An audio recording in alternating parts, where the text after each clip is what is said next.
ఆదికాండం, నిర్గమకాండం, లేవియకాండం, సంఖ్యాకాండం, ద్విదశకాండం, యెహోషువ ఏర్పాట్లు, రూతు, సమూయేలు, 2 సమూయేలు, మొదటి రాజులు, 2 రాజులు, మొదటి దంతలో, 2 దినవృత్తాలు, ఎజ్రా, నెహెమీయా, ఎస్తేరు, యోబు, గణం, కీర్తనలు, సామెతలు, ప్రసంగి, పరమగీతం, యెషయా, యెరెమీయా, ఎలాప, యెహెజ్కేలు, దానియేలు, ఏబూలి, ఆమోసు, బుద్దా, ఓనమీక, సమము, హబక్కూకు, జకర్యా, హగ్గై, మలాకి. యెహోవా నా బలమా, యథార్థమైనది నీ మార్గం, పరిపూర్ణమైనది నీ మార్గం. యెహోవా నా శత్రువులు నన్ను చుట్టినను, నరకపు పాశములరికట్టినను. నా శత్రువులు నన్ను చుట్టినను, నరకపు పాశములరికట్టినను. వరద వలె భక్తిహీనులు పొర్లిన్, వరద వలె భక్తిహీనులు పొర్లిన్. వదలక నన్ను ఎడబాయని దేవ, వదలకు నన్ను ఎడబాయని దేవ. యెహోవా నా బలమా, యథార్థమైనది నీ మార్గం, పరిపూర్ణమైనది నీ మార్గం. యెహోవా మరణపు టురుబులు మరువక మరలేడు, ఉన్నత దుర్గమే రక్షణ శృంగమే. మరణపు టురుబులు మరువక మరలేడు, ఉన్నత దుర్గమే రక్షణ శృంగం. తన ఆలయములో నా మొరవి నేను, తన ఆలయములో నా మొరవి నేను. ఆదరణ ధరణి భయకంపముచే, ఆదరణ ధరణి భయకంపముచే.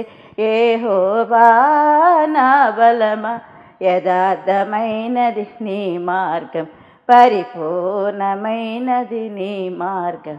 యెహోవా నా దీపమును వెలిగించువాడు, నా చీకటిని వెలుగుగా చేయును. నా దీపమును వెలిగించువాడు, నా చీకటిని వెలుగుగా చేయును.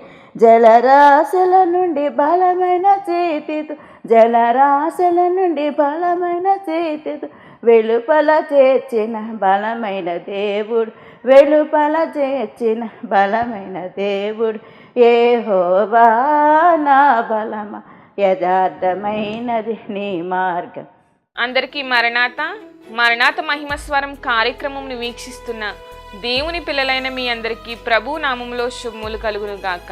ప్రతిరోజు ఇదే సమయమునకు ఈ కార్యక్రమమును వీక్షించి దైవాశీర్వాదములు పొందండి. ఇప్పుడు పాస్టర్ సామ్యూల్ సుందర్ రెడ్డి గారు దేవుని వాక్య వర్తమానమును అందిస్తారు. శ్రద్ధగా ఆలకించండి. దేవునికి స్తోత్రం. అందరికీ మరణాత. దేవుడు మనకిచ్చిన ఈ ప్రాముఖ్యమైన సమయంలో దేవుని వాక్యాన్ని ధ్యానించుకుందాము. ముందుగా పరిశుద్ధ గ్రంథం నుండి వాక్య భాగం చదువుకుందాము. 29వ దావీదు కీర్తన 4వ చరణాన్ని చదువుకుందాము. 29వ కీర్తన 4వ చరణము. యెహోవా స్వరము బలమైనది, యెహోవా స్వరము ప్రభావము గలది. మహాపరిశుద్ధుడా, మహిమగల దేవా, ప్రేమ స్వరూపి, దయగల యేసు క్రీస్తు ప్రభువా, నీ ఘనమైన నామానికి వందనాలు, స్తోత్రాలు, స్తుతులు చెల్లించుకొనిచున్నాము. శ్రేష్టమైనటువంటి ఈ సమయంలో ప్రభువా, నీ మాటలు మాకు కావాలి. నీ మాటలు వినాలని ప్రభువా మేమందరము కూడా వేచి ఉన్నాము, నిలిచి ఉన్నాము, ఆశపడుచు ఉన్నాము. ఆశపడే ప్రాణమును తృప్తిపరచువాడు నీవు మాత్రమే గనుక కొద్ది నిమిషములు నీ బిడ్డలతో నాతో మీరే మాట్లాడి మహిమ పొందుకోమని త్వరగా పెండ్లి కుమారుడుగా రానయ్యన్న యేసుక్రీస్తు వారి నామములు అడిగి వేడుకొనుచున్నాను పరమ తండ్రి, ఆమెన్. దేవనామమున మీ ఎల్లరకు శుభములు కలుగునుగాక, ఆమెన్.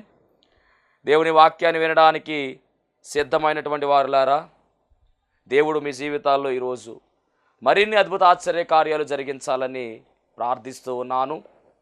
మరి ఈ మరణాత మహిమాస్వరం అనేటటువంటి ఆధ్యాత్మిక కార్యక్రమాన్ని ప్రతిరోజు చక్కగా క్రమముగా వీక్షిస్తున్నటువంటి మిమ్మలను దేవుడు మరింతగా ఆశీర్వదించునుగాక, ఆమెన్. అలాగే ప్రార్థన అవసరాలు తెలియజేస్తూ ఉన్నారు, ఫోన్ కాల్ చేస్తూ ఉన్నారు. మీ కొరకు మేము ప్రార్థన చేస్తూ ఉన్నాము. దేవుడు ప్రార్థనలకు జవాబిస్తూ ఉన్నాడు. చక్కని అద్భుత ఆశ్చర్య కార్యాలు ఎన్నో జరిగిస్తూ ఉన్నారు. మరలా మాకు ఫోన్ చేసి చెప్తూ ఉన్నారు. చాలా సంతోషం. ఎందుకంటే ఏ కార్యమైనా ఆయనే జరిగించాలి. ఆయనకు అసాధ్యమైంది ఏది సమస్తము సాధ్యమే కనుక ప్రార్థించుట మా పని, కార్యము జరిగించుట ఆయన పని. ఏదేమైనప్పటికీ మా కొరకు కూడా మీరు అందరూ ప్రార్థన చేస్తున్నందుకు చాలా కృతజ్ఞతలు తెలియజేస్తూ ఉన్నాను. మీ అందరూ ప్రార్థన చేస్తున్నారు కనుకనే ఈ పరిచర్య బలమైన రీతిలో ముందుకు కొనసాగుతూ ఉంది. మరి ఈరోజు దేవుని వాక్యాన్ని మనం పరిశీలన చేసినట్లయితే కనుక ఈ 29వ దావీదు కీర్తన చాలా శ్రేష్టమైనటువంటి విషయాలతో కూడినటువంటి కీర్తన అని తెలియజేస్తూ ఉన్నాను. ఇక్కడ ఈ కీర్తనలో పదే పదే మనకు కనపడే మాట ఏమిటంటే 11 వచనాల్లో మనం పరిశీలన చేస్తే యెహోవా స్వరము గురించి ఈ కీర్తన మనకు తెలియజేస్తుందండి. దేవుని యొక్క స్వరము యొక్క మాధుర్యం ఏమిటి, దేవుని యొక్క స్వరము యొక్క ప్రభావం ఏమిటి, దేవుని యొక్క స్వరము యొక్క ఘనత ఏమిటి, ఈ విషయాలన్నీ కూడా ఈ కీర్తనలో కీర్తనాకారుడి ద్వారా దేవుడు రాయించాడండి. 29వ దావీదు కీర్తన మొదటి చరణాన్ని మనం పరిశీలన చేస్తే, దైవపుత్రులారా యెహోవాకు ఆరోపించుడి, ప్రభావ మహత్యములను యెహోవాకు ఆరోపించుడి, యెహోవా నామమునకు చెందవలసిన ప్రభావమును ఆయనకు ఆరోపించుడి. తర్వాత 3వ చరణం మనం పరిశీలన చేస్తే, యెహోవా స్వరము జలముల మీద వినబడుచున్నది, మహిమగల దేవుడు ఉరుము వలె గర్జించుచున్నాడు. అంటే యెహోవా స్వరము జలముల మీద వినబడుచున్నది. జలములు అనగా నీరు. తర్వాత మనం పరిశీలన చేస్తే యెహోవా స్వరము బలమైనది, యెహోవా స్వరము ప్రభావము గలది, ఆయన స్వరము బలమైనది అని రాయబడింది. అలాగే ప్రభావము కలిగినదని చెప్పి కూడా యెహోవా స్వరము దేవదారు వృక్షములను విరచును, యెహోవా లెబానోను దేవదారు వృక్షములను మొక్కలుగా విరచును ఆయన స్వరము. యెహోవా స్వరము అగ్నిజ్వాలలను ప్రజ్వలింపజేయును, యెహోవా స్వరము అరణ్యమును కదిలించును, లేళ్లను ఏనజేయును అని చెప్పి 7 ప్రాముఖ్యమైన విషయాలండి ఆయన స్వరం గురించి మాట్లాడుతూ ఉన్నారు. ఆయన స్వరము గురించి, స్వర గంభీరం గురించి మాట్లాడుతున్నటువంటి అధ్యాయము ఈ యొక్క 29వ అధ్యాయం. దేవునికి స్తోత్రం. చాలా అద్భుతమైనటువంటి విషయాలు. యెహోవా స్వరము పంచభూతాలను కూడా లీడ్ చేస్తుందన్న విషయము కూడా ఈ కీర్తనలో మనం గమనించాలి. ఎందుకు అంటే యెహోవా స్వరము జలముల మీద వినబడుచున్నది నీరు, యెహోవా స్వరము అగ్నిజ్వాలలను ప్రజ్వలింపజేస్తుందంటే అగ్ని, అలాగే మరి యెహోవా స్వరము దేవదారు వృక్షములు విరచును అంటే మరి గాలితో అది పోల్చబడింది. అలాగే భూమి, అలాగే ఆకాశం అంటే పంచభూతాలను కూడా ఈ స్వరం ఏం చేస్తుందంటే కంట్రోల్ చేస్తూ ఉంది. ఎంత గొప్ప ఆధిక్యత. యెహోవా స్వరము గురించి మనం ఈరోజు మాట్లాడుతూ ఉంటే ఆ స్వరాన్ని మనం ఏం చేయాలి అంటే వినేవారముగా ఉండాలి. ఆయన స్వరముతో పిలుస్తాడనే మాట కూడా మరి మనం చూడొచ్చు. 68వ కీర్తన 33వ చరణాన్ని మనం పరిశీలన చేస్తే, అనాదిగానున్న ఆకాశ వాహనమెక్కు వానిని కీర్తించుడి, ఆయన తన స్వరము వినబడజేయును, అది బలమైన స్వరము. అంటే దేవుడు తన స్వరాన్ని ఏం చేస్తాడంటే వినిపింపజేస్తాడు. దాన్ని మనం వినేవారముగా ఉండాలి. యెహోవా స్వరాన్ని మనం వినేవారముగా ఉండాలి. పరిశుద్ధ గ్రంథమైనటువంటి బైబిల్ గ్రంథములో మనం పరిశీలన చేస్తే దేవుడు స్వరముతో పిలిచినటువంటి భక్తులు ఉన్నారు. మరి ఈరోజు వాక్యమిటిన దైవ జనాంగమా, దేవుని యొక్క స్వరాన్ని విన్నటువంటి అనుభవము నీ దగ్గర ఉందా? దేవుని యొక్క స్వరాన్ని నువ్వు ఎప్పుడైనా విన్నావా? దేవుని యొక్క స్వరము మనం వినవలసిన వారమై ఉన్నామని దేవుని వాక్యము సెలవిస్తూ ఉంది. అలాగే ప్రకటన గ్రంథం 1వ అధ్యాయము 15వ వచనం మనం పరిశీలన చేస్తే, ఆయన కంఠస్వరము విస్తార జల ప్రవాహముల ధ్వని వలె ఉండెను అని కూడా రాయబడింది. ఆయన స్వర మాధుర్యము ఎంతో ప్రాధాన్యమైనది. ఆయన స్వరాన్ని విన్నటువంటి వారిలో మొదటగా ఎవరు ఉన్నారు అంటే ఆదాము అవ్వమ్మలు. దేవుడు వారిని స్వరముతో పిలిచినట్టుగా మనము చూస్తూ ఉన్నాం. ఎంత అద్భుతమైనటువంటి మాట ఇది. ఆదికాండం 3వ అధ్యాయం 8వ వచనము, చల్లపూటను ఆదామును అతని భార్యయు తోటలో సంచరించుచున్న దేవుడైన యెహోవా స్వరము విని. ఎంత ధన్యతో చూడండి. ఆది తల్లిదండ్రులుగా పిలువబడుతున్నటువంటి ఆదామవ్వములు దేవుని యొక్క స్వరాన్ని విన్నారు. గమనించాలి, పాపము అప్పటికి జరిగిందా అంటే కనుక అవును, వారు పాపము చేశారు. దేవుడు చెప్పినటువంటి ఆజ్ఞను వారు ధిక్కరించారు, ఆజ్ఞను అతిక్రమించారు. ఈ తోటలో ఉన్నటువంటి ఫలము, మరి అన్ని ఫలాలు మీరు తినొచ్చు, కానీ తోట చెట్ల మధ్యలో ఉన్నటువంటి ఆ యొక్క చెట్టు వృక్షమును మీరు తినకూడదని దేవుడు చెప్పినటువంటి మాట ఏదైతే ఉందో అది మరి వారు మీరినట్టుగా, ఆజ్ఞను అతిక్రమించినట్టుగా మనం చూస్తూ ఉన్నాం. ఇది మనం గమనిస్తే కనుక 3వ అధ్యాయం 6వ వచనము, ఆ స్త్రీ ఆ వృక్షము ఆహారమునకు మంచిదియు కన్నులకు అందమైనదియు వివేకమిచ్చు రమ్యమైనది ఉండుట చూచినప్పుడు ఆమె దాని ఫలములలో కొన్ని తీసుకుని దాన్ని తిని తనతో పాటు తన భర్తకును ఇచ్చెను. అతడు కూడా తినెను. అప్పుడు వారిద్దరు కన్నులు తెరవబడెను. అదండి, ఎప్పుడైతే కన్నులు తెరవబడ్డాయో వారు వెళ్ళి చెట్టు చాటును దాక్కున్నారు. ఈలోపు ఆయన స్వరము వచ్చింది. చల్లపూటను ఆదామును అతని భార్యయు తోటలో సంచరించుచున్న దేవుడని యెహోవా స్వరమును విని దేవుడని యెహోవా ఎదుటికి రాకుండా తోట చెట్ల మధ్యను దాగుకొనగా, అనగా ఆయన స్వరముతో పిలుస్తూ ఉంటే వీళ్ళు ముందుకు రావట్లేదండి. అంటే స్వరం వినపడుతుందంటే వినపడుతుంది. అప్పుడు 9వ వచనంలో దేవుడని యెహోవా ఆదామును పిలిచి నీవెక్కడ ఉన్నావని అనెను. అందుకతడు నేను తోటలో నీ స్వరము వినినప్పుడు దిగంబరినిగా ఉంటిని కనుక భయపడి దాక్కొంటిని అన్నాడు. నీ స్వరం విన్నాను అంటున్నాడు. అంటే దేవుని స్వరాన్ని మొట్టమొదటిగా విన్నది ఎవరు అంటే కనుక ఆదాము అవ్వములు. మరి నువ్వు విన్నావా దేవుని స్వరాన్ని? ఎప్పుడైనా విన్నావా దేవుని స్వరాన్ని? వినాలి. ఆయన స్వరాన్ని మనం వినేవారముగా, వినేటటువంటి ధన్యతలోనికి మనం అందరం కూడా వెళ్ళవలసిన వారమై ఉన్నాము. అలాగే పరిశుద్ధ గ్రంథమైన బైబిల్ గ్రంథములో ఆయన స్వరాన్ని విన్నటువంటి వారిలో అబ్రహాము కూడా ఉన్నాడు. భక్తులైనటువంటి వారందరూ కూడా కనబడుతూ ఉన్నారు. ఇక్కడ మరి రెండవదిగా మనం గమనిస్తే మోషే గారిని చూస్తే దేవుడు మోషే గారిని తన స్వరముతో పిలిచినట్టుగా మనం చూస్తూ ఉన్నాం. అద్భుతమైనటువంటి సిచ్యువేషన్ జరుగుతూ ఉంది. మోషే గారు తన మామగారి యొక్క మందను మేపుతూ ఉన్నటువంటి సమయములో, అనగా ఆదికాండము 3వ అధ్యాయము గమనించండి. ఇది కూడా ఆదికాండం 3వ అధ్యాయం, నిర్గమాకాండం 3వ అధ్యాయము. ఇందాక మనం చదివింది ఆదికాండం 3వ అధ్యాయములో ఆదామవ్వములు దేవుని స్వరాన్ని వింటే, ఇక్కడ నిర్గమాకాండం 3వ అధ్యాయములో మోషే గారు దేవుని స్వరాన్ని వింటూ ఉన్నారు. మోషే మిద్యాను యాజకుడైన ఇత్రోను తన మామ మందను మేపుచ్చు ఆ మందను అరణ్యం అవతలకు తోలుకుని దేవుని పర్వతమైన హోరేబుకు వచ్చెను. ఒక పొద నడిమిని అగ్ని జ్వాలల్లో యెహోవా దూత అతనికి ప్రత్యక్షమాయెను. అతడు చూచినప్పుడు అగ్ని వలన ఆ పొద మండుచుండెను, కానీ పొద కాలిపోలేదు. అప్పుడు మోషే ఆ పొద ఎలా కాలిపోలేదు అని నేను ఆ తట్టు వెళ్ళి ఈ గొప్ప వింత చూచెదననుకొని దానిని చూచుటకు అతడు ఆ తట్టు వచ్చుట యెహోవా చూచెను. దేవుడు ఆ పొదలో నుండి మోషే మోషే అని పిలిచెను.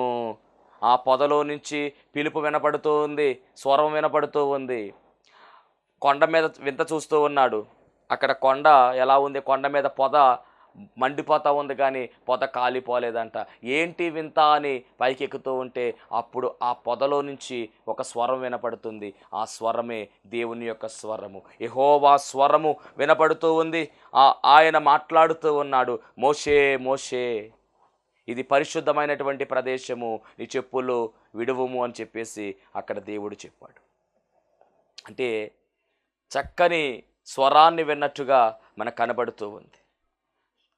అక్కడి నుంచే దేవుడు మోషే గారి యొక్క మరి పని ఏమిటో తెలియచేసినట్టుగా, అంటే మోషే గారికి ఉన్నటువంటి బాధ్యత, మోషే గారు చేయవలసిన పని, ఇశ్రాయేలీయులు నడిపించేటటువంటి పని ఏదైతే ఉందో అదంతా కూడా ఎక్స్ప్లెయిన్ చేసినట్టుగా మనం చూస్తూ ఉన్నాం. దేవునికి మహిమ కలుగునుగాక. అంత మాత్రమే కాదండి, సీనాయి అరణ్యమునకు వచ్చినప్పుడు సీనాయి పర్వతంపై నుండి దేవుడు మాట్లాడిన ఆ సందర్భంలో కూడా మరి స్వరాన్ని వినిపించినట్టుగా నిర్గమాకాండం 19వ అధ్యాయము 9వ వచనాన్ని పరిశీలన చేద్దాం. దేవుని స్వరాన్ని విన్నటువంటి చరిత్ర. యెహోవా మోషేతో, ఇదిగో నేను నీతో మాట్లాడునప్పుడు ప్రజలందరూ విని నిరంతరము నీ యందు నమ్మకముంచినట్లు నేను కారు మబ్బులలో నీ యొద్దకు వచ్చేదనని చెప్పాను. మోషే ప్రజల మాటలను యెహోవాతో చెప్పగా యెహోవా మోషేతో, నీవు ప్రజల యొద్దకు వెళ్ళి నేడును రేపును వారిని పరిశుద్ధపరచుము. వారు తమ బట్టలు ఉతుక్కొని 3వ నాటికి సిద్ధముగా నుండవలెను. మూడవ నాడు యెహోవా ప్రజలందరి కనులెదుట సీనాయి పర్వతం మీదకి దిగి వచ్చినప్పుడు నీవు చుట్టూ ప్రజలకు మేరను ఏర్పరిచి వారిని మరి వారితో మాట్లాడడానికి ఆయన దిగి రావడానికి మరి ఇదంతా కూడా ఏర్పాటు చేయమంటూ ఉన్నాడు. అంటే ఆయన స్వరాన్ని వినిపించాలని ఆయన మరి అనుకుంటూ ఉన్నాడు. దేవునికి మహిమ కలుగునుగాక. నిర్గమాకాండం 20 అధ్యాయం 18వ వచనంలో ప్రజలందరూ ఆ ఉరుములు, ఆ బోర ధ్వనియు, ఆ పర్వత ధూపమును చూచి భయపడి తొలగి దూరముగా నిలిచి మోషేతో ఇట్లనిది, నీవు మాతో మాట్లాడుము, మేము విందుము. దేవుడు మాతో మాట్లాడినడల మేము చనిపోదుము. అంటే ఆయన స్వరము ప్రభావము కలిగినది, ఆయన స్వరము గంభీరమైనది. కాబట్టి ఆయన స్వరాన్ని మనం వినాలి. వీళ్ళు అంటున్నారు కదా, అయ్యి బాబోయ్ నువ్వు మాతో మాట్లాడు, ఆయన మాట్లాడుతుంటే మాకు భయం వేసేస్తున్నాడు. మరి మోషే ఆయన స్వరం విన్నాడే, పిలుపందుకున్నాడు మోషే. అలాగే ఆదామవ్వలు ఆయన స్వరం విన్నారు. మరి మనం కూడా ఆయన స్వరం వినేవారముగా ఉండాలి. దేవుని స్వరం విన్నటువంటి ఆ మోషే, దేవుని యొక్క పనిని చేసినటువంటి ఆ మోషేకు దేవుడిచ్చినటువంటి ఆధిక్యత సంఖ్యాకాండం 3:12వ అధ్యాయం 3వ వచనంలో కావచ్చు, సంఖ్యాకాండం 12:7లో కావచ్చు, మోషే భూమి మీద ఉన్న వారందరిలో మిక్కిలి సాత్వికుడుగా పిలువబడ్డాడు. అతడు నా ఇల్లంతట్లో నమ్మకమైన వాడని చెప్పి పిలువబడ్డాడు. ఒక గొప్ప నాయకుడిగా కనబడుతూ ఉన్నాడు. కాబట్టి ఆయన కంఠస్వరము మనం వినేవారముగా ఉండాలి. నిర్గమాకాండం 19వ అధ్యాయం 19వ వచనం, 19 ఆ బోర ధ్వని అంతకంతకు బిగ్గరగా మ్రోగెను. మోషే మాటలాడుచుండగా దేవుడు కంఠస్వరము చేత అతనికి ఉత్తరమిచ్చెను. చూసారా, స్వరాన్ని వినేటటువంటి గొప్ప వరాన్ని కలిగిన వాడే ఈ మోషే. కంఠస్వరముతో దేవుడు మోషేకు సమాధానం ఇచ్చినట్టుగా మనం చూస్తూ ఉన్నాము. అదే మోషే చక్కని నాయకుడిగా, చక్కని నాయకత్వములో మరి ముందుకు నడిపించిన గొప్ప దైవజనుడుగా కనబడుతూ ఉన్నాడు. మరి నీవు దేవుని స్వరాన్ని వినే అనుభవం ఉందా లేదా నీకు అని దేవుడి రోజు నిన్ను ప్రశ్నిస్తూ ఉన్నాడు. ఆయన స్వరాన్ని మనం వినాలి, వినేవారంగా మనం ఉండాలి. అలాగే పరిశుద్ధ గ్రంథములో మూడవదిగా ఎవరు దేవుని స్వరాన్ని విన్నారు అంటే కనుక బాలుడైనటువంటి సమూయేలు. మొదటి సమూయేలు గ్రంథము, అవును, చాలా అద్భుతమైనటువంటి విషయము. ఎందుకంటే ఆ కాలంలో దేవుని మాట కరువైపోయింది, దేవుడు మాట్లాడతలేదు ప్రజలతో. ఆ సమయంలో దేవుడు ఈ చిన్నవాడుగా ఉన్నటువంటి సమూయేలును దేవుడు ఏర్పాటు చేసుకుని ఆ సమూయేలుకు విషయాన్ని బయలుపరిచినట్టుగా మరి పరిశుద్ధ గ్రంథంలో మనం చూస్తూ ఉన్నాం. మొదటి సమూయేలు గ్రంథం 3వ అధ్యాయం 1వ వచనం కానీ చదువుకుందాము. బాలుడైన సమూయేలు ఏలి ఎదుట యెహోవాకు పరిచర్య చేయుచుండెను. ఆ దినములలో యెహోవా వాక్కు ప్రత్యక్షమగుట అరుదు, ప్రత్యక్షము తరచుగా తటస్థించడం లేదు. ఆ కాలమందు ఏలీ కన్నులు మందదృష్టి కలవైనందున అతడు చూడలేక తన స్థలమందు పండుకొని ఉండగాను దీపము ఆరిపోక మునుపు సమూయేలు దేవుని మందసమున్న యెహోవా మందిరములో పండుకొని ఉండగాను యెహోవా సమూయేలును పిలిచెను. స్వరముతో పిలుస్తున్నాడండి. మొదటిసారి పిలిచాడు, రెండోసారి పిలిచాడు, మూడోసారి పిలిచాడు. ఎవరా అనుకున్నాడు సమూయేలు. మొత్తానికి సమూయేలుతో దేవుడు మరి పిలవగా అప్పుడు సమూయేలు అనుకుంటున్నాడు కదా, గురువుగారు పిలిచారమని గురువుగారి దగ్గరికి వెళ్ళి అడిగితే తర్వాత అప్పుడు గురువుగారు అంటున్నారు కదా, నీవు పోయి పండుకొమ్ము, ఎవరైనా నిన్ను పిలిచినడలా యెహోవా నీ దాసుడు ఆలకించుచున్నాడు, ఆజ్ఞనిమ్మని చెప్పుమని సమూయేలుతో అనగా సమూయేలు పోయి ఆ స్థలమందు పండుకొని ఉండెను. అప్పుడు తరువాత యెహోవా ప్రత్యక్షమే నిలిచి ఆ రీతిగా సమూయేలును పిలవగా సమూయేలు నీ దాసుడు ఆలకించున్నాడు చెప్పమనగా మొత్తానికి దేవుడు అతనితో విషయాలను బయలుపరిచినట్టుగా మరి చక్కని మాటలను మరి ఆయనకు బయలుపరిచాడు. అంటే దేవుని యొక్క స్వరాన్ని మరి విన్నటువంటి గొప్ప వరాన్ని కలిగిన వాడుగా ఈ సమూయేలు కనబడుతున్నాడు. ఇందాక మోషే గారు దేవుని యొక్క స్వరాన్ని వినే అనుభవం కలిగిన వాడుగా కనబడ్డాడు. కాబట్టి మోషే యొక్క స్థాయి మారిపోయిందండి. ఏ స్థాయికి వెళ్ళాడంటే ఆయన మరి దేవుని యొక్క ఇల్లంతట్లో నమ్మకమైన వాడుగా కనబడుతున్నాడు, గొప్ప సాత్వికుడుగా కనబడుతూ ఉన్నాడు, మంచి నాయకుడిగా కనబడుతూ ఉన్నాడు, చక్కని రీతిలో మరి ఆ యొక్క జనాంగాన్ని నడిపించినటువంటి వాడుగా కూడా కనబడుతూ ఉన్నాడు. అంత మాత్రమే కాదండి, ధర్మశాస్త్రాన్ని అందబుచ్చుకుని వచ్చిన వాడుగా, ధర్మశాస్త్రాన్ని అందించినటువంటి వాడుగా కనబడుతూ ఉన్నాడు. దేవుని ముఖాముఖి చూచినటువంటి అనుభవము కలిగినటువంటి వాడుగా కనబడుతూ ఉన్నాడు. గొప్ప ఆధిక్యత మరి మోషే గారికి దేవుడు అనుగ్రహించాడు. ఈరోజు ఆ స్వరాన్ని వినే అనుభవం మనలో ఉంటే మనకు కూడా దేవుడు గొప్ప ఆధిక్యత ఇస్తాడు. ఇక్కడ సమూయేలు విషయంలో కూడా గొప్ప ఆధిక్యత లభిస్తుంది. సమూయేలు జీవితంలో గొప్ప ఆధిక్యత అదేమిటంటే ఎప్పుడైతే చిన్నతనంలో స్వరం విన్నాడో, నిజంగా ఆ కాలంలో స్వరం వినడం కరువైపోయింది, దేవుడు మాట్లాడట్లేదు ఎవరితో కూడా. కానీ బాలుడైన సమూయేలుతో మాట్లాడాడు. ఎప్పుడైతే మాట్లాడడం మొదలుపెట్టాడో సమూయేలు గొప్ప ప్రార్థనాపరుడుగా పిలువబడ్డాడు. బైబిల్ గ్రంథములో గొప్ప ప్రార్థనాపరుడు ఎవరు అంటే సమూయేలు. అంత మాత్రమే కాదు, ఈ సమూయేలు ఒక ప్రవక్తగా స్థిరపరచబడ్డాడు.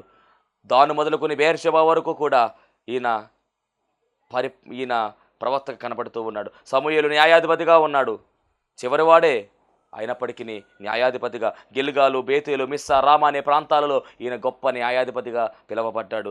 అంత మాత్రమే కాదండి, ఇశ్రాయేలీలో యొక్క మొదటి రాజు అయినటువంటి సౌలును అభిషేకించింది ఈ యొక్క సమూయేలే. అలాగే రెండవ రాజుగా పిలువబడినటువంటి దావీదును కూడా అభిషేకించింది ఎవరు అంటే గనక ఈ సమూయేలే. ఒక ప్రవక్తగా, న్యాయాధిపతిగా, రాజులను అభిషేకించేవాడుగా, గొప్ప ప్రార్థనాపరుడుగా ఈయన మార్చబడ్డాడు అంటే కారణం ఒకటే, దేవుని స్వరాన్ని విన్నాడు. ఈరోజు నీ జీవితంలో ఆశీర్వాదం కావాలి అంటే, ఈరోజు నీ జీవితం మార్చబడాలి అంటే, ఈరోజు నీ జీవితంలో మహిమ కార్యాలు జరగాలి అంటే, ఈరోజు నీ జీవితంలో అద్భుతాలు జరగాలి అంటే, నువ్వు గొప్ప సాక్షిగా నిలవబడాలి అంటే ఖచ్చితముగా నీ జీవితంలో దేవుని స్వరం వినే అనుభవం నీలో ఉండాలి. అప్పుడు ఖచ్చితముగా నీవు కూడా మరి ఉన్నతమైనటువంటి స్థాయిలో దేవుని యొక్క సాక్షిగా పిలవబడతావనే విషయాన్ని కూడా దేవుని సేవకునిగా తెలియజేస్తూ ఉన్నాను. ఇక 4వదిగా ఎవరు దేవుని స్వరాన్ని విన్నారు అంటే, మొదటి రాజుల గ్రంథము 19వ అధ్యాయము 4వ వచనాన్ని చదువుకుందాం. తాను ఒక దిన ప్రయాణము అరణ్యములోనికి పోయి ఒక బదరీ వృక్షము క్రింద కూర్చుండి మరణాపేక్ష గలవాడై, యెహోవా నా పితరుల కంటే నేను ఎక్కువ వాడను కాను, ఎంత మట్టుకు చాలును, నా ప్రాణము తీసుకొనమని ప్రార్థన చేసెను. ఒక ప్రార్థన చేస్తూ ఉన్నాడండి ఏలియా. అప్పటికే మరి ఏలియా ఒక సవాలు వేశాడు. మొత్తం మీద మరి 450 బయలు ప్రవక్తలను ఆయన హతమొందించిన తర్వాత యెజెబెలు వార్నింగ్ ఇచ్చింది. అప్పుడు ఈయన మరి అక్కడి నుంచి, ఆ ప్రాంతం నుంచి పారిపోయినట్టు కనబడుతూ ఉంది. ఆయన అంటున్నాడు కదా, ఇక చాలయ్యా, నన్ను ఇంకా తీసేసుకో అని చెప్పేసి దేవునికి ప్రార్థన చేస్తూ ఉన్నాడు. కానీ దేవుడు అంటాడు కదా, ఒక ప్రణాళిక దేవుడు బయలుపరుస్తూ ఉన్నాడు. మొదటి రాజు గ్రంథం 19వ అధ్యాయము 10 నుంచి చదువుకుందాం. అతడు ఇశ్రాయేలు వారు నీ నిబంధన త్రోసివేసి నీ బలిపీఠములను పడగొట్టి నీ ప్రవక్తలను ఖడ్గము చేత హతము చేసి సైన్యముల అధిపతి దేవుడనగు యెహోవా కొరకు మహారోషము గలవాడనే నేను ఒకడును మాత్రమే మిగిలి ఉండగా వారు నా ప్రాణమును కూడా తీసివేయటకే చూచున్నారని మనవి చేసెను. అలా మనవి చేస్తూ ఉన్నప్పుడు 12వ వచనము, మిక్కిలి నిమ్మలముగా మాట్లాడు ఒక స్వరము వినబడెను. అంటే దేవుడే మాట్లాడుతూ ఉన్నాడు అతనితో. ఏమని మాట్లాడుతున్నాడంటే, ఏలియా దాని విని తన దుప్పటితో ముఖము కప్పుకొని బయలుదేరి గుహవాకిట నిలిచెను. అంతలో ఏలియా, ఇచ్చట నీవేమి చేయుచున్నావని ఒకడు పలికిన మాట అతనికి వినబడెను. అందుకతడు ఇశ్రాయేలీల వారు నా నిబంధన త్రోసివేసి నీ బలిపీఠములను పడగొట్టి నీ ప్రవక్తలను ఖడ్గము చేత హతము చేసిరి. సైన్యములకు అధిపతియగు దేవుడనకు యెహోవా కొరకు మహారోషము గలవాడనే నేను ఒక్కడిని మాత్రం మిగిలి ఉండెను అని చెబుతూ ఉన్నారు. మొత్తం మీద ఆయన స్వరముతో మాట్లాడి బయలుపరిచిన మాట ఏమిటంటే, నీవు అరణ్య మార్గమున దమస్సునకు పోయి దానిలో ప్రవేశించి సిరియా దేశము మీద అజాయేలును పట్టాభిషేకము చేయము. ఇదంతా కూడా మొదటి రాజుల గ్రంథం 19వ అధ్యాయము 15-16 వచనాల్లో ఒక ప్రణాళిక బయలుపరుస్తూ ఉన్నాడు. ఎవరిని పట్టాభిషేకం చేయాలి అంటే కనుక, మరి ఇశ్రాయేలు మీద అజాయేలునకు పట్టాభిషేకం చేయము, ఇశ్రాయేలు వారి మీద నింషీ కుమారుడైన యెహూకు పట్టాభిషేకం చేయము, నీకు మారుగా ప్రవక్త అయినటువంటి ఎలీషాకు అభిషేకం చేయము అని చెప్పేసి దేవుడు ఒక ప్రణాళిక చెప్పడం జరిగింది. ఏ రాజును అభిషేకించాలో అలాగే గమనించాలి. రెండవదిగా మరి రాజును మాత్రమే కాదు, నీ తర్వాత నువ్వు ఏలియా ప్రవక్త కదా, నీ తర్వాత వేరొక ప్రవక్తగా మరి ఎవరిని అంటే కనుక ఎలీషాని అభిషేకించాలని చెప్పి దేవుడు చెప్పడం జరిగింది. అంటే స్వరము ద్వారా ఇవన్నీ కూడా బయలుపరిచాడు దేవుడు. చెప్పిన రీతిగా ఆయన అభిషేకం చేసినట్టుగా కూడా మరి కనబడుతూ ఉంది. అలా చేశాడు కాబట్టి, స్వరాన్ని విన్నాడు కాబట్టి దేవుడు ఏలియాకి ఇచ్చినటువంటి అనుభవము ఏమిటి అంటే, ఆరోహణమయ్యేటటువంటి గొప్ప అంతస్తు ఇచ్చాడండి. ఏలియా ప్రార్థన చేయగా మరి వర్షము ఆగినట్టుగా, మరలా ప్రార్థన చేయగా వర్షము కురిసినట్టుగా, ఏలియా ఎలాంటి వాడు అంటే రోషము కలిగినటువంటి ప్రవక్తగా పిలువబడ్డాడు. ఈ ఆధిక్యత అంతా ఎలా వస్తుందయ్యా అంటే కనుక, స్వరాన్ని వినే వరాన్ని కలిగి ఉన్నాడు కాబట్టే మరి ఇంత అనుభవం. అంత మాత్రమే కదండి, ఏలియా మోషేలకు దేవుడు ఇంకొక గొప్ప అవకాశం ఇచ్చాడండి. రూపాంతర కొండ మీద, తాబోరు కొండ మీద యేసుక్రీస్తు ప్రభువు వారి దగ్గరికి ఏలియా అలాగే మోషే ఇద్దరు వచ్చారు. స్వరాన్ని వినే అనుభవం కలిగి ఉంటే ఇంత ఆధిక్యత ఉంది. మరి మనం వింటున్నామా స్వరాన్ని? ఎప్పుడు ప్రార్థనలో మనం అన్నీ అడుగుతాం తప్ప, నీ స్వరం నాకు వినిపించయ్యా అని ఏనాడైనా అడిగాము? మనం అడగాలి. అడిగితే ఖచ్చితంగా దేవుడు స్వరాన్ని వినిపిస్తాడు. పౌలు గారికి కూడా దేవుడు స్వరాన్ని వినిపించాడు. సౌలుగా ఉన్నప్పుడు దమస్కు అనేటువంటి ఆ యొక్క ఏరియాకి వెళ్ళిపోతున్నాడు, తాకీదులు పట్టుకు వెళ్ళిపోతా ఉన్నాడు, క్రైస్తవుల్ని అంతమొందించాలని చెప్పి దేవుడు స్వరము ద్వారా పిలవగా అతనిలో మార్పు వచ్చింది.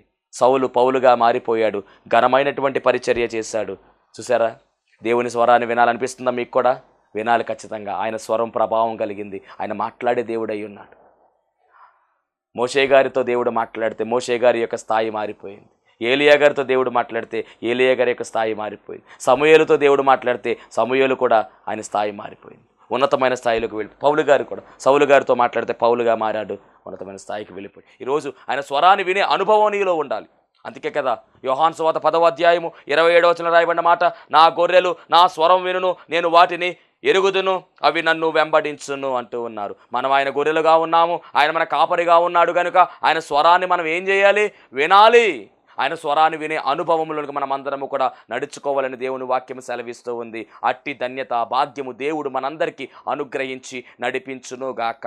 ఆమెన్. మహాపరిశుద్ధుడా, మహాగణుడా, మహిమ గల దేవ, ప్రేమ స్వరూపి, ఇదిగో తండ్రి, నీ స్వరం యొక్క మాధుర్యత గురించి, నీ స్వరం యొక్క ప్రభావం గురించి మీరు మాతో మాట్లాడిన ప్రతి మాట కూడా తండ్రి మా జీవితంలో ఫలించులాగున నీ స్వరాన్ని విని ఆ అనుభవంలో మేమందరం కూడా చేరువయ్యే ధన్యత భాగ్యం అందరికీ దయచేయమని, నీ బిడ్డలందరినీ కూడా ఆశీర్వదించమని యేసు నామములో అడుగుచున్నాం పరమ తండ్రి. ఆమేన్. అందరికీ మరణాత. దేవునికి స్తోత్రం. అందరికీ వందన మరణాత తెలియజేస్తూ ఉన్నాను.